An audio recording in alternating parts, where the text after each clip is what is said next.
All right. Well, thank you everyone for joining us today. My name is Amelia Dansica, and I will be your moderator. And I will introduce our panelists in a moment. But first, I'd like to just go over a few housekeeping items that you may all be asking about. First, yes, this session will be recorded. We will be publishing it on the Customer Success Network, and you'll also get an email with a recording. Please ask your questions in the chat box. There's a place for Q&A. We'd love for you to add your questions there. And we'll be answering them at closer to the end, as we have some questions already prepared for these super women who have joined us today. And then last but not least, if you hear something that you think others can benefit from, please go ahead and tag us and put it on social media.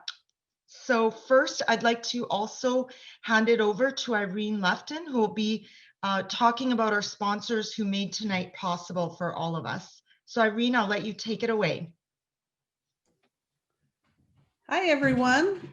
Welcome. My name's Irene Lefton, and I'm the co-chair of the Governing Council for the Customer Success Leadership Network. Very happy to see so many people here today. You can see on the slide, I just want to say thanks to our panel. The Leadership Network is a group of customer success leaders. We've been engaged for about 5 years. And we are thought leaders who produce events, including this one. We have our Slack community, and you can join us at www.customersuccessnetwork.com. And also sponsoring us today, if you can move to the next slide, Amelia, thank you, is StrikeDeck. StrikeDeck's award-winning customer success platform empowers customer success organizations to focus on retaining customers while also providing visibility into expansion opportunities. StrikeDeck integrates with over 50 data sources, ensuring that CSMs are able to see a single unified view of their customers, and they power this information with segmentation, journey mapping, automation tools, and enabling customers to get clear visibility into the metrics that matter and provide the tools to leverage new opportunities. And we really thank StrikeDeck, owned by Medallia, for supporting us as the Customer Success Leadership Network and for sponsoring this webinar. Thanks, Irene. All right, so into the agenda and why we're here today. I want to do a quick round of introductions and then get into a panel discussion about customer success kickoffs. Some of the women on this panel today have already hosted theirs for their either mid-year or planning into 2021. They bring a ton of experience and ideas to the table. So we'll dive into some questions and then we'll open it up for the Q&A, and we'll do a wrap up. And we really would love to get some input from all of you on the call today. So we actually have a poll that we'll be putting up right now that we'd love to find out more about our audience. So how many of you have had a customer success kickoff already in 2020? So you should see a poll up, and we'll give it 30 seconds. We'd love to find out if you're doing these kickoffs in person over Zoom or WebEx or Google Meet. And if not, why not? Is it because of a budget thing, a time thing, maybe another reason? All right, so that's great. 34% have had theirs online, and wow, 4% have had theirs in person. That's great. I'd love to hear more about that too. I imagine it was socially distant given what's happening right now. So thank you for sharing your results. And without further ado, let's go into the introductions. So a little bit about me. I am in the Bay Area. I'm a customer success consultant. And my favorite customer success activity when it comes to kickoffs, I've done quite a few, is obviously getting dressed up and having a theme for the event. So for us, we just decided we should be Wonder Women because I I think we all are in our own way. So thank you all for being here. And I'll pass it over to Sabina, who you're next. We'd love to hear about you. Hi, thank you, Amelia. My name is Sabina Pons. I'm coming to you live from Orange County, California. I work for Irvine-based business-to-business SaaS company MavenLink as the global head of client success, client support, and I also oversee the user community and loyalty programs. My favorite activity for kickoffs are probably as cheesy as they are as the icebreakers. There's oftentimes employees that I've never met as our team has grown rapidly, and to get to come together and learn about each other in fun, silly ways is my favorite part. I love it. What's your favorite cheesy thing for breaking in? Breakout or breaking the ice. What we've done before is in person, we did a beach ball or beach balls. We broke out into groups and we had questions on each color panel of the beach ball. And you would toss it to someone at random and they'd have to answer the question that their index finger landed on for the group. When we're virtual, what we've been doing is engaging folks in Slack to do an icebreaker that way and share. The one we did today actually was share your favorite childhood Halloween costume. I love it. That's a great idea, especially given right now. Okay. What about you, Julie? Hello, everybody. So glad everybody could join us today. My name is Julie LaPlante, and I am the VP of Global Client Success for Bazaar Voice, which is a SaaS company located out of Austin, Texas. And I've been at Bazaar Voice for about 9 years now, and I've seen a number of iterations on the different types of kickoffs and summits that we can host. My favorite activities, very similar to Sabina, are the activities that are centered around team building. So, whether that is a puzzle room or, a scavenger hunt or a virtual talent show, we've done a few varieties of the team building activity, but it really does, especially in kind of this virtual landscape, help to create a team first mentality. So that's always my favorite thing to do. That's a great idea. Thank you. And Tisha. Hello, everyone. Thank you for having me. Super excited to be here. So my name is Tisha Brasesi, and I work for Square. And for those of you who are not familiar with Square, they are a financial services and software and hardware payments company, and they've recently expanded into small business services as well. And I am the global head of customer success, operations, and infrastructure there. And for me, my favorite CSKO activity, I think will kind of mirror some of the other women on this panel, which I would argue is probably the most important part of having a CSKO event in general, which is to bring the team together and get everyone to know each other a little bit better. So I like whether it's an icebreaker activity or a team building activity, or even just kind of doing something like collecting random fun facts about people and having the team members guess who it is. I think you really forge different bonds on a personal level and can sort of relate to people, and it helps you interact and partner together in a professional setting much better when you start to build those bonds. Tisha, do you always go first in those situations? I don't. I usually kind of mix it up. And I'll do it sort of depends on the audience. Like if I think it's a more shy leadership team, then maybe I'll go for first to kind of lead the way. But I actually like to sort of select and cherry pick and pick on individuals that I feel like maybe are a bit quieter to get them sort of more in the fold in the discussion. Okay, great. I love that.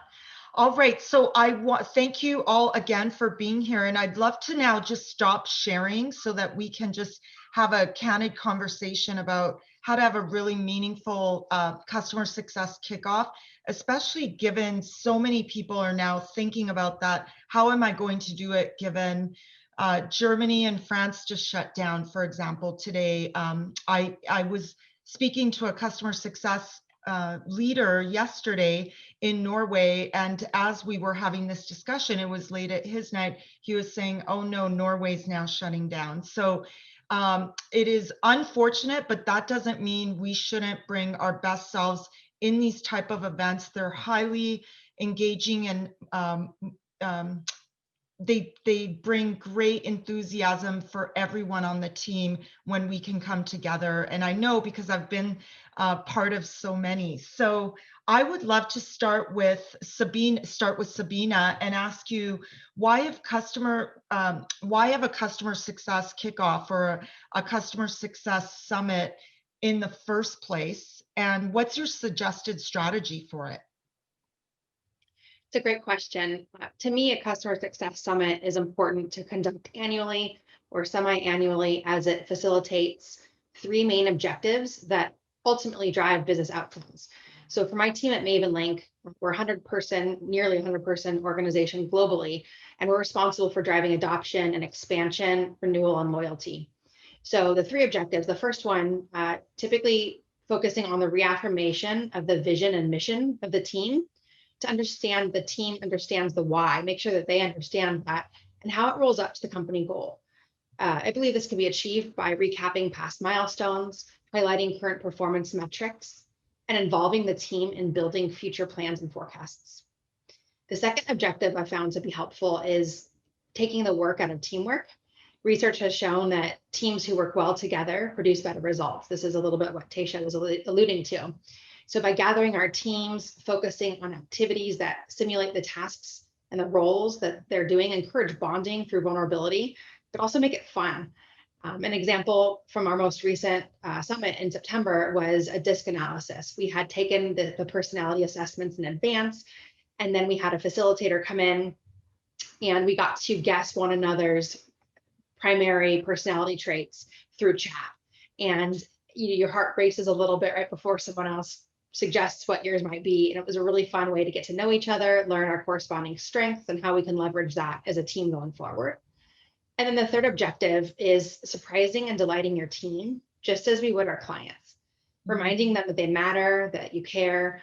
And I believe that if they feel important, they're more likely to pass that sentiment on to your customers as well. So providing them with something unexpected, perhaps it's a gift, maybe an announcement of a new potential operational tool, maybe an exciting guest speaker, it all kind of culminates together to really get them feeling loved and then in turn helping your customers. Wow, I love that, especially given right now when so many people just aren't feeling motivated. Their morale is low. It's really hard, especially if you're living in a city where you're with a bunch of roommates in an apartment, and it's really hard to feel like you're part of this team, except for this small micro group that you're part of. So those are great ideas. What about you, Julie? Yeah, I mean, I definitely agree around the idea of, driving alignment and transparency with the teams and really, not just at kind of an individual contributor level or team level, but I think also it's really important to bring your leadership on the same page, as well as like your senior leaders of the organization, ELT level, to really showcase the foundational focus areas that, as the client success goals and KPIs are defined, everybody has visibility and awareness to ensure that there's no question regarding the impact that we as a client success or customer success organization are looking to drive over the coming year. And I think a big part of our job as leaders is to really help inspire and coach and guide our teams down the path to help them achieve their goals, but also really ensure that they have an awareness of how they can help the organization to achieve our, our desired outcomes and our desired goals. So I think having a kickoff summit can really help connect the dots in a way and help everybody feel as aligned as possible to those defined metrics and really, make sure that everybody is focusing on the same priorities over the coming year. And growing on that question, the second part of this first question I had for all of you, and I'd love to ask Tisha, is what should come out of these events? When you were putting this together for Square, you invited me to be part of it. What was your end goal that you wanted coming out of this event for all your global leaders? I sort of looked at it in a few different sort of categories in terms of what was the output that we were looking for. And I think something to be mindful of these kickoffs is that one piece that you come out with is very qualitative. It's not quantitative. It's going to be things like your morale for your team and team building and engagement with your stakeholders. I would highly recommend that even though it's a kickoff for your organization and your team, that you incorporate some of your critical stakeholders outside of your organization. As an example, I included our finance partners in some of our sessions and our technology and engineering partners in some of our sessions, because they tied into what I will term our big bets coming out of there, where we were spending all of our time and effort dedicated in for 2021. So we're reliant on those teams. So it's really critical that you bring them along as part of that journey and make them feel part of the process and get them bought in if you are relying on their resourcing, time, and effort to achieve your goals as an organization. So that's kind of more of the qualitative piece. But then there's also the qualitative piece, which is gaining alignment and, okay, what are we doing? Like, let's come out of this with a roadmap. What are, you could call them goals, you could call them various things. I love the term big bets, but what are our big bets for the upcoming year? And you have to be reasonable. You're not going to be able to do everything. So you really have to take a hard look at, where do we want to be in the next 3 to 5 years? And what are maybe the 3 to 5 key strategic initiatives that we could be focused on that are going to help get us there? And then within those 3 to 5, what are the sub deliverables that we're going to deliver on in this next coming year to help get us there?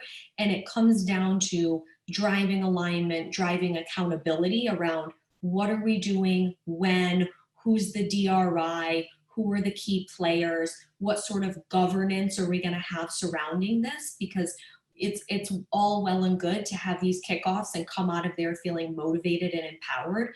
But if you don't have a plan of attack, then sometimes the execution piece falls flat. So you really need to have some sort of like governance and framework built out to ensure that that kickoff is your kind of like boost, but then you see it through to the end. Yeah, I love that idea about having a big bet. When I was at Bright Edge and hosting these events, my VP, Joshua Crossman, would always ask me, well, what are your stretch goals? What are your stretch goals for these events? And so, you know, that leads me to my next question for Julie. I'd love to know, how do you justify a budget for this when you go to a CFO and say, I forgot, but I think we need this in our budget? Or maybe, like, there are many people on this call, I'm sure right now, as leaders who are putting their 2021 budget. How do you budget for these events to make sure you have the right speakers come in, to make sure there's an end goal achieved and these stretch goals and bets achieved when you're thinking about these type of events?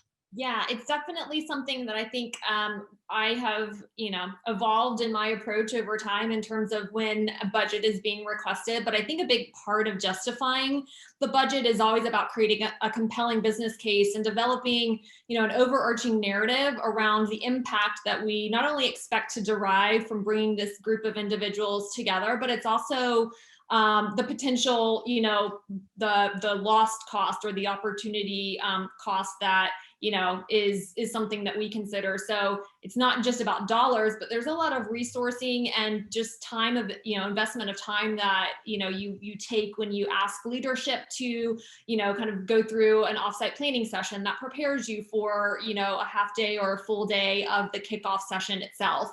And so I think that really I started to leverage the opportunity cost concept as justification for why these events are imperative to reach our goals. Started to see that when we, took off a year or didn't have a mid-year kind of kickoff to further inform second half priorities and make sure that we were aligned on initiatives that maybe had shifted from the initial kickoff of fiscal, we started to see that there was misalignment, or potentially teams were starting to work in silos and not focusing on the most important priorities that we deemed as part of our kind of framework for, for focus areas when we initially set out to, launch our big bets or our big objectives for the year. So I think that, the idea of alignment and bringing the team members together has been, a decently supportive narrative that the leadership team has really grasped onto. And I think I've also been very fortunate in securing budget well in advance of annual sessions. But one thing that I do also want to call it is that while it's important to pre-plan as much as possible, obviously in a year like this, you certainly budgets change, right, over time, and especially as financial situations of organizations like it has in this past year with COVID shift. I think that the kickoff doesn't necessarily have to be associated with a large investment. We've done team outings and dinners pre-COVID, but frankly have found just as much success with smaller scale budgets that don't necessarily bring in an external or third-party facilitator, but where we focus on a simple, lunch delivery or a you earned it points reward for some well-end personal wellness activities that we support the team around. So I think the key is about making sure that we're bringing the team together, as Tisha said, for kind of a core set of objectives and really framing the session in a way that addresses, what you are setting out to achieve, whether that's inspiration, alignment, accountability and expectations around the coming year, or kind of a mix of all of those things. Yes, I'm growing and following up on that. Sabina, I know that you've had your C-level group part of your events. I remember them being at the event as well. What were the key outcomes for them being part of these events, whether they were coming in and out or staying for the entire session? What do you feel was really uncovered that impacted Maven Link more long-term? I think going through the exercise of having them become more intimate with the mechanics of the team, especially for our organization where we own the majority of the company's revenue now. Within a recurring SaaS model, it's really important that that team is supported, that they understand what the operational needs are, and using tools to operationalize the customer journey, making sure that they're clear on our leadership structure and why we have the roles of individual contributors and the geographies to support our clients the way that we do. I think it's all really key in parts that they might not have heard before, beyond the fiscal planning where I go and ask for my budget. Understanding from some of the individual contributors directly when we had breakout sessions, having them step in and listen to those. I think an important thing too that's helped me, and I wanted to touch on this, as Tasha was talking about the qualitative and quantitative. We typically survey our team, and inclusive of that survey is the executive team that might be invited. We survey them before the summit and then after the summit as well. I found that that's really helpful in not only helping to plan for that particular event, but also then with the feedback, optimizing future events. And it's a data set that then we can also share afterwards with the executive team from the individual contributors to show that they value it, that it was helpful for them. We have some open-ended questions, typically with some free-form text, to ask what their favorite part was, what would they like to see more of next time, and it's helped us validate these events going forward. Echoing on what you shared, Sabina, around bringing the ELT or C-level team members to be a part of the conversation and have visibility to what the CS org is planning for around both the quantitative and the qualitative goals. I have definitely found this to be something that resonates very heavily within Bazaar Voice as I've started to engage our ELT to bring them up to speed on our framework for success. I've definitely seen very positive feedback and actually additional buy-in on some key initiatives at times by having cross-functional stakeholders start to have better awareness, frankly, of what client success is doing, what our goals are.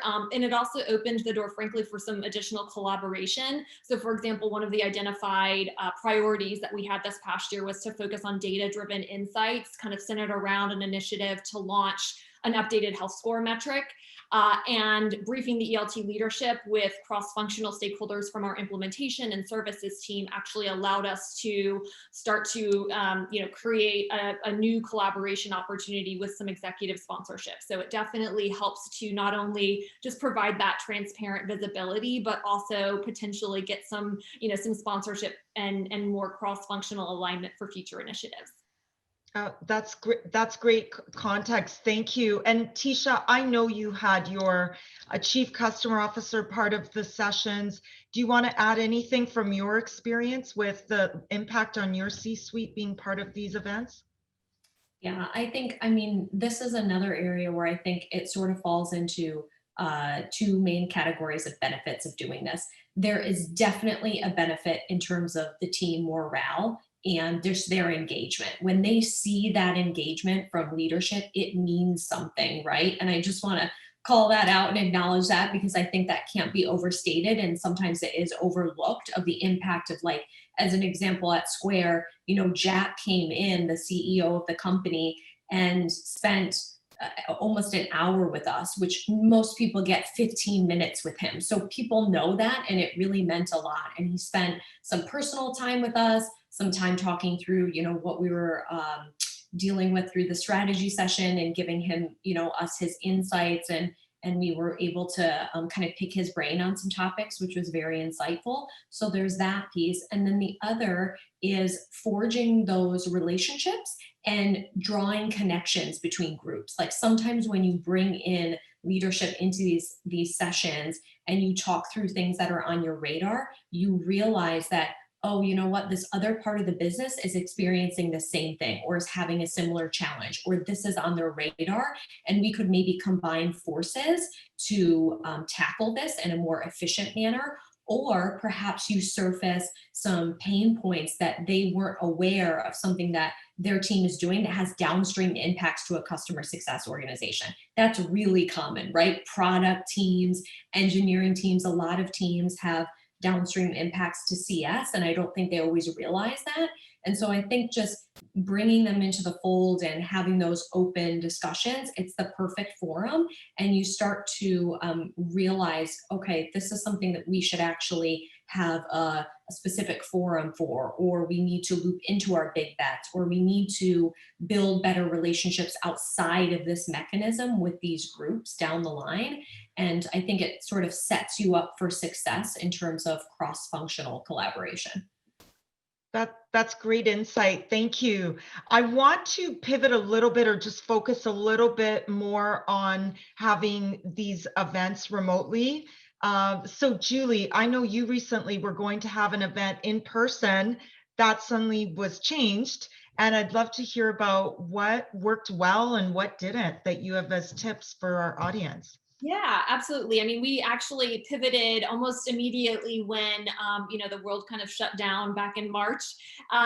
We were actually going to be doing a facilitated leadership planning session as we headed into our fiscal year, and, you know, kind of to inform our ultimate client success kickoff with the larger organization, which is comprised of about 100 people globally. So the planning session that we were meant to have in person, actually facilitated by the Success League, was something that we were able to shift. And I think one of the key learnings was, where we were initially planning to have a full day, you know, starting at 8 a.m. and going until 5 with an activity and dinner to follow, we pivoted and we started to kind of determine, okay, virtually, what's going to work well, what's going to resonate from a format perspective, how are we going to keep this interactive and engaging with, you know, with a group of individuals who are going to be doing a lot of brainstorming, frankly, and really, you know, trying to build ideas and build priorities for the coming year. And so the first, I guess, suggested tip that I found in the remote world that works well is just smaller increments of time that we ask of our participants. So, you know, we ended up doing like a 3-day session instead of a single day. And we just had smaller chunks that we came together on, and had, you know, built-in breaks, because I think the other thing I learned is, why I don't really know, but when we're virtual, we tend to run very long and our topics actually, you know, our agenda doesn't ever seem to align perfectly to the time that we allot. So, you know, we learned that after the first day, built in some additional kind of, you know, buffered time in the second and third day. But that seemed to work really well. And we used sort of, you know, kind of just a very simple Google Doc to capture ideas and to knowledge share and share ideas while we were kind of going through our breakout session. So yeah, it was definitely something we had to pivot around. But even since that initial session, I've seen a lot of great use cases where even smaller teams have kind of taken on this approach of just smaller snippets of time, because it can be very draining when you're just doing everything virtually and sitting in front of a computer for large amounts of time. And I hope the people who have told me that I've talked to about having these type of events, and they've come back to me and said, you know what, our CSMs are so busy, we don't have time for this. Yes, you do it in small snippet. I love that advice for people. I think it will actually invigorate the team and make them more focused when they are focusing on their customers.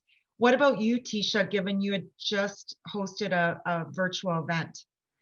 What worked well and what didn't remotely? Yeah, so I would just +1 on the small increments of time that worked really well. Also, one of our challenges, if this exists for any of the attendees, is that I have a global team, so everybody is in different time zones. So that can be a real challenge to deal with. So we were very mindful of when we scheduled things to ensure that people or the critical attendees could actually attend, and we were respectful of their sleep schedules, we'll put it that way. Some other things that we found very useful were leveraging certain, there's a lot of free resources and tools out there. So that's a huge benefit. We leverage virtual whiteboarding tools. Jamboard is phenomenal.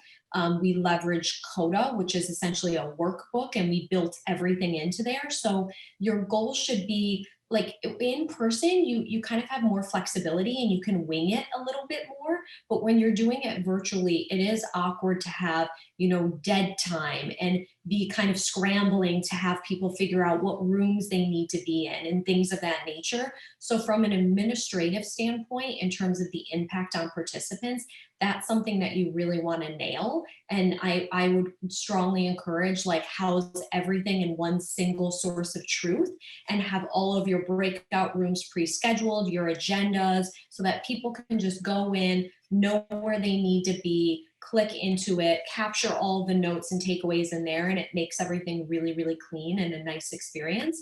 And then some other things that you can do are just like little perks for people. So we sent out not very expensive. You can do it on a budget as well. Little swag boxes to everyone. Just took a survey beforehand, sent them their favorite treat and a little hoodie. And then we also made sure that everyone had a lunch stipend. And so little things, just being aware of like you are asking a lot of people's time and effort, and it's a very challenging time right now for a lot of people. So those little things went a long way. And then one last thing that we did that I loved was included an activity that had really nothing to do with sort of the strategy session and team building, just a fun activity at the end. And I highly recommend Airbnb online activities. It is a gold mine right now. So you can go on and do for very, very inexpensively, like a virtual wine tasting. And the coordinator will organize and send everyone wine. You can do like latte art, drawing lessons. There's a lot of fun stuff on there. And that's kind of how we capped out and closed ours out. And it was a really memorable experience and people really loved it. I love it. I can see people already writing this down. That's a great tip. So I have one more question for all of you before we open it up to the audience, because I see lots of questions coming in. Sabina, let's start with you. What do you wish you knew while you were planning your online offsite? I had typically had breakout sessions when we had in-person summits, and all of them that I've done at least 2 a year.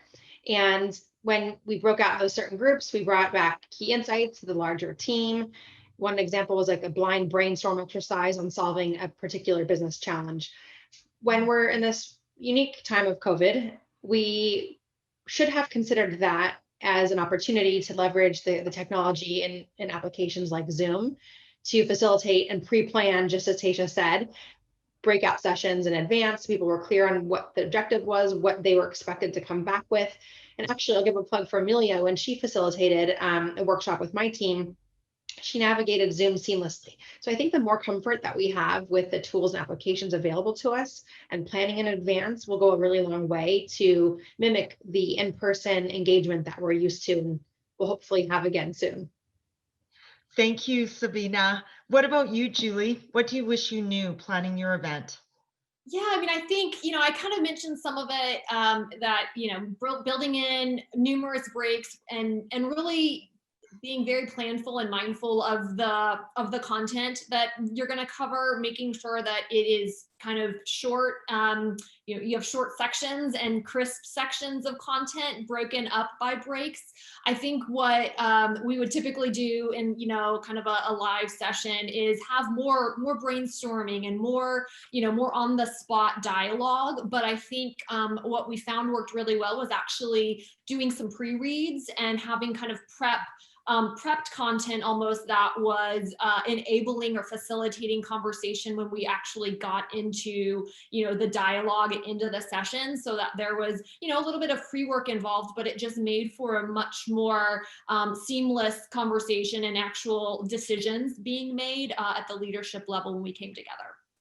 And just to add to that, from my experience, when clients have sent me their surveys from the team coming into the events, saying, here's what we expect, or here's what we wish we knew more of, not only does it give your facilitators more insights into where your team's struggling, so you can really dive deep into that, but it makes it more meaningful for your team. So I highly encourage one of the panelists, I think, Sabina, you mentioned we survey our panelists or our teams right afterward.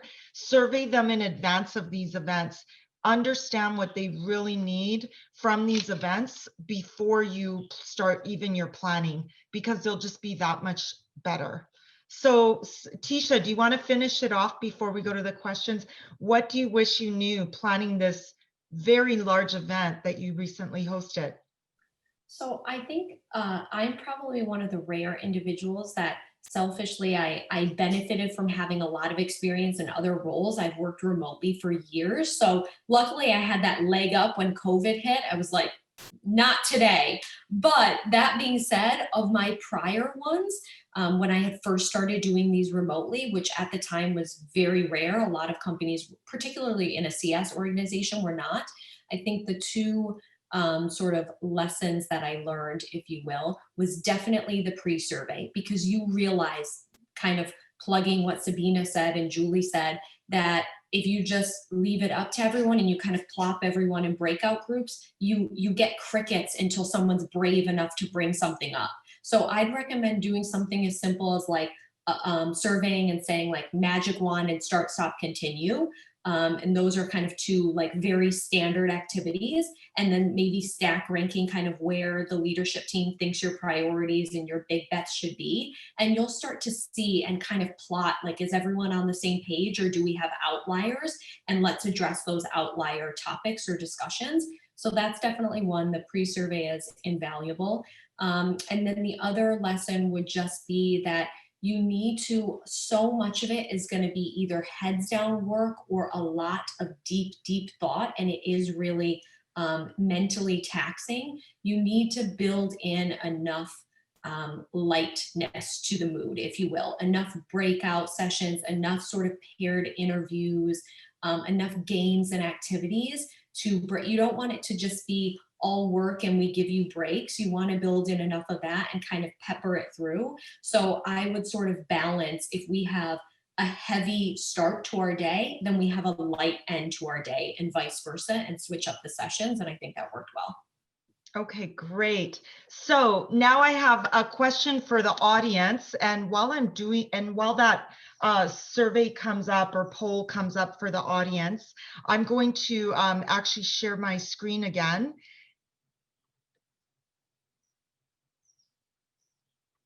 All right, and we'll give you a few moments to fill that in. All right, and we'll close it up. And hopefully you'll be able to, in a moment. Oh, you know what? They need access to the poll. They were not able to vote yet. Maybe we can try that one more time.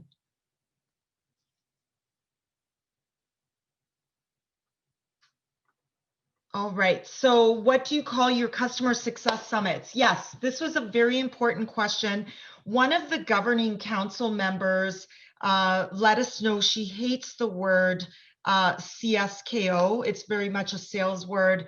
For anyone who's been around in customer success as long as I have, I was never able to have one when I first started my career in customer success. I was invited to speak at the events from customer success and educate salespeople on the customer journey and what CSMs do. So this woman asked, why do we call them CSKO? Why aren't they called something else? So it looks like the majority of people call them CS summits or something else. All right, well, we want to hear what those other ones are. So thank you. All right, so I am going to turn it over to the audience for questions, and I have a few here. The first one is for the audience. What are the pros and cons of involving other functions in your customer success summit? Sometimes I feel like we're preaching to the converted within the CS team, but would love to secure more buy-in from product, sales, finance, functions, etc. Assuming you all have an answer for that. I can go first. At MavenLink, we've been really fortunate to have an executive team that believes in the concept of the company-wide orchestra. So our annual kickoff event isn't a sales kickoff, it's a company kickoff. And we literally fly people around the globe, and it's our favorite thing every year because it is peppered with education, there's some volunteer work, there's some fun events, roadmap, product roadmap presentations, and it's just a really fun opportunity to get to meet coworkers in person. With that, we've really had the opportunity the last couple of years as our SaaS company has pivoted to where the majority of the revenue starts to come from the install base. We had a speaker come in, one of the leaders at a prominent SaaS company who's a leader in professional services and in success, come and talk about why it's so important and why everyone needs to work together across the company, that success isn't just a department, it's a movement that we are all participating in together. And so when we then have these other events that are unique to Success Proper, mentioning that we bring in other leaders, it's so critical and crucial. And in fact, in our September offsite or summit that we did virtually, we had one of the heads of product come in and enable my team on the product roadmap and how best to help position it to customers, especially across different verticals. And that was a really helpful thing for us because they had already had that tone set in February, right before the world shut down, and we all met together. Customer success for the first time had a really prominent, I had the opportunity to speak on stage. I had the opportunity to make sure that every person understood the moments of truth in the customer journey and what they were able to do, what levers they could pull to help achieve those objectives. And so then when I start to pull in people, we have a cross-functional retention task force right now. It's been really helpful, and every other week we meet, and I'm holding people accountable across the organization to come with deliverables that are actually helping the momentum of the business. And it's all culminated together, and we had our second best month in 4 years in September from a retention perspective. So it's pretty remarkable, and I'm happy to be a part of a cool company. Yeah, thank you. So I'll sort of speak from maybe a little bit of the opposite end of the spectrum, which is I've typically worked at companies that do not have that overall kickoff, and they really look to leaders to do it in their individual verticals and departments. And that creates a bit of a challenge. It does, because you're almost operating, you feel like you're operating a bit more in silos, and the onus is really put on you as the leader to figure out how do you loop in your cross-functional peers and get them to be a part of your roadmap and buy in and participate and see the value that they could bring with partnering with you. So for me, I absolutely 100% think that including those folks into your summits or kickoffs is crucial. And you would be surprised, like I even include them in the pre-survey. I like to get a sense of like, what is your perception of the customer success organization's brand and impact and how we work together and how you feed into that impact. And then use that to formulate what sessions we include them in and what topics we discuss in that session. And I think what you will typically find is most people are much more receptive to partnering with you and, you know, giving you time and resources and effort from their organization when they feel like they had a say, when they feel like they were part of constructing and designing the outcome, as opposed to wrapping your summit and then going to them and saying, great, congratulations, here's our material and here's the work that you need to do for us. It's just a totally different dynamic. So you might find that, you know, as you loop them in, you're going to get some dissenting opinions. You're going to get some people that are going to challenge what you're doing and give, you know, opposing views. And that's okay. That should be encouraged. You almost want outsiders from, you know, outside of your organization to come in with a different perspective, with a different mindset, so that you can really be validating that what you're deciding to do is worthwhile and the right thing to do, not only for customer success, but for the whole company. Tisha, I want to add to that. And then Julie, I'd love to hear from you because we've had a few similar questions around this point. Do you include other organizations in your kickoff? And one of the clients I worked with, she was desperately trying to get her CFO to approve the event.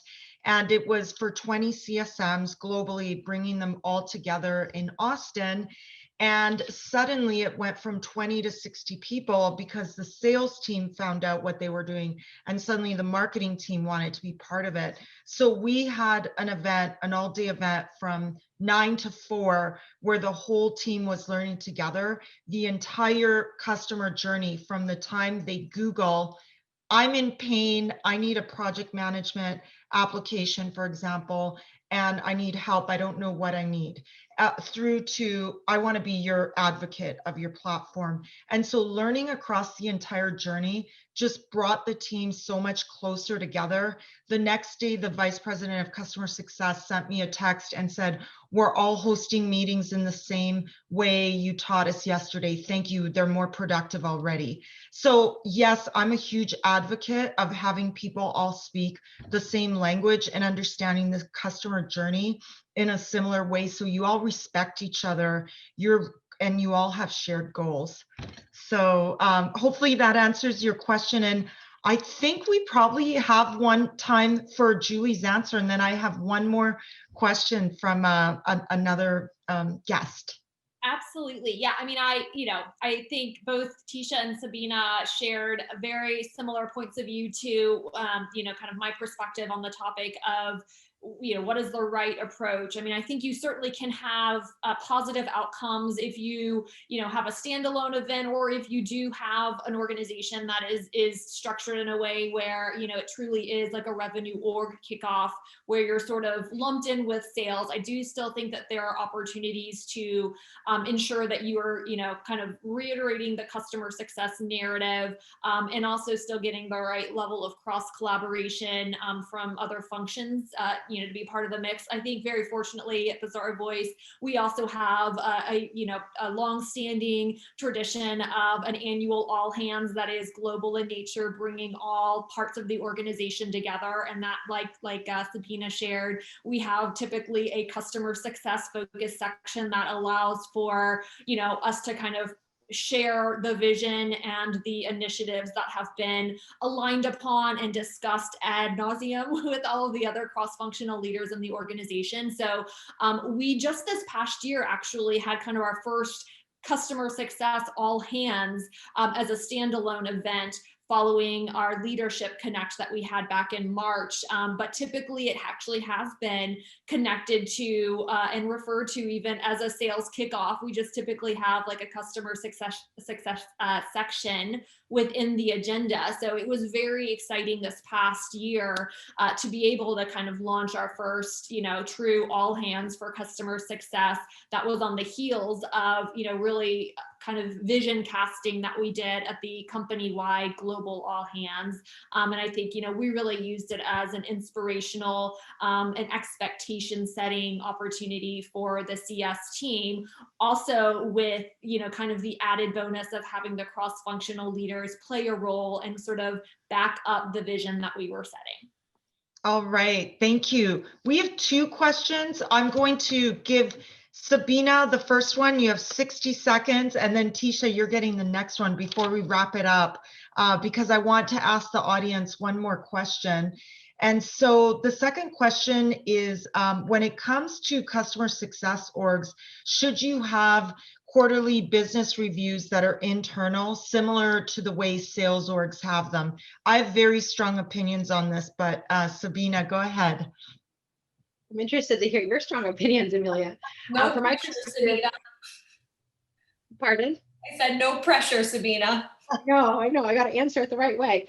It's my opinion that, and what we are doing at Maven Link is having a segmented approach to the way that we do this. We can't expect every single person on the team across different segments to have the time to do this, but we can say from a certain segment of ARR and above that we do expect that there's opportunity for account planning, like, success planning, for example, and making sure that the outcomes that we captured in the pre-sales process are being delivered along the way in those checkpoints of moments of truth, and bringing in, again, cross-functional leadership to partake in these QBRs to understand what some of the pain points are, and be able to, from the directors in my group and myself, to be able to share trending and key themes that we're seeing in quasi real time, not only as lagging indicators, but also some leading indicators based off of some of our scorecard data and things that we're seeing overall. So my answer is yes, I think that they should exist. I do believe that we need to make them effective by keeping them to theoretically some of the largest customers in one's book of business, and also engaging cross-functional leadership to create awareness of how to improve the experience. Okay, I completely agree. I'll leave it at that for now.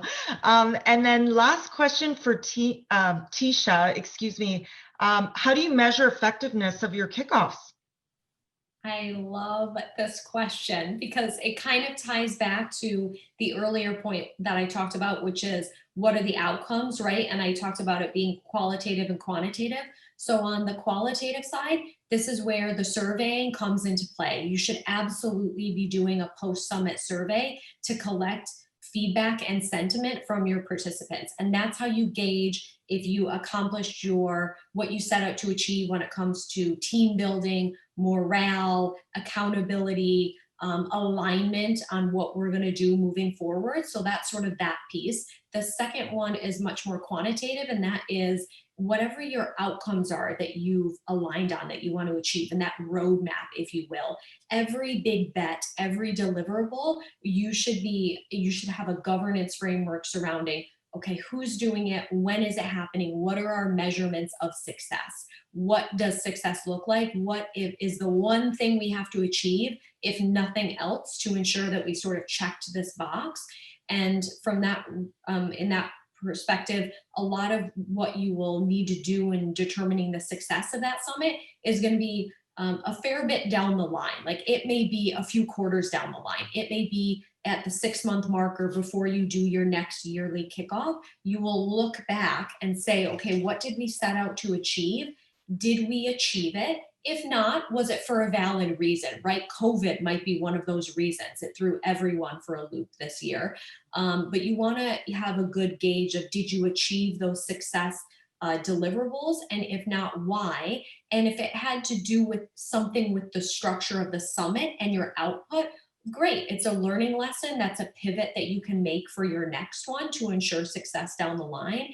If it wasn't, and it was due to some external factor that you could not have predicted, that's okay as well. But it's good to just acknowledge that and be honest about, did you achieve what you set out to? And if not, what was the reason why?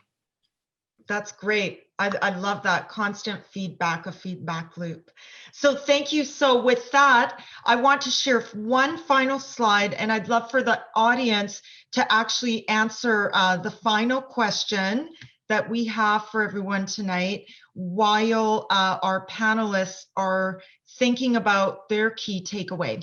So my question for all of you is, what is your key takeaway that you got from tonight that you want to explore or maybe implement in your next customer success summit? We'd love for you to share it in the chat. And then let's do a quick power round with Julie. You go first.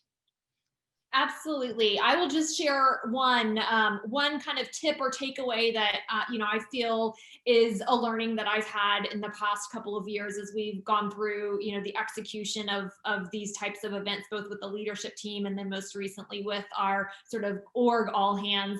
I really think it's reiterating what Tisha just shared, is making sure that there is a clearly defined goal of your session, whether it's at the leadership level or for your entirety of the team, and what you want them to come away feeling. Is the goal inspirational? Is it information oriented? Is there some expected action or expectation that you are trying to set as a call to action for the year? So I think it can be all of those things are one of them, but I think that the way that you set the stage for what the team should expect and kind of the feeling that they have as they walk away from the event is very key. And also making sure that next steps and kind of the communication rhythm that you want to have to keep updates coming is well defined and well articulated as sort of a key next step that you close with. Tisha, what about you? My advice and sort of one of my learnings, definitely as I first started doing these in my career, is make it memorable. And you can do that without a price tag. You can do it through things like branding and naming. Like as an example, the last one that I did with Square, we called it Seize the Day, as in like CS, Seize the Day, a play on words, Carpe Diem. And that was our theme. And so there were gladiator memes all over the content, and we sort of branded everything with gold and marble. And so you can do little things like that that make people feel excited to be participating and make it unique. And so I know that's something that gets overlooked because a lot of these take a lot of planning and effort, and maybe you think, well, it's not going to matter. But I'll tell you, like as a participant before, and then as someone who now hosts them for organizations, it really does matter. You'll see that in the feedback that comes back on the survey. So take that little bit of time, go the extra mile, and make it unique for your organization, what type of a brand you want and what you hope to achieve in the session. And Sabina, finish us off. 3 key things to take away. 1, client success summits drive business outcomes. They're important, do them. 2, survey your attendees before and after the summit. Involve them, collaborate with them in order to make it memorable. And 3, build in opportunities for peer interaction. While they're there, make sure that there's meaningful content and that they get to collaborate with one another and provide feedback to the rest of the team. I love it. Thank you. And I want to share Alex Balinsen's surprising and delighting your team as one of the objectives.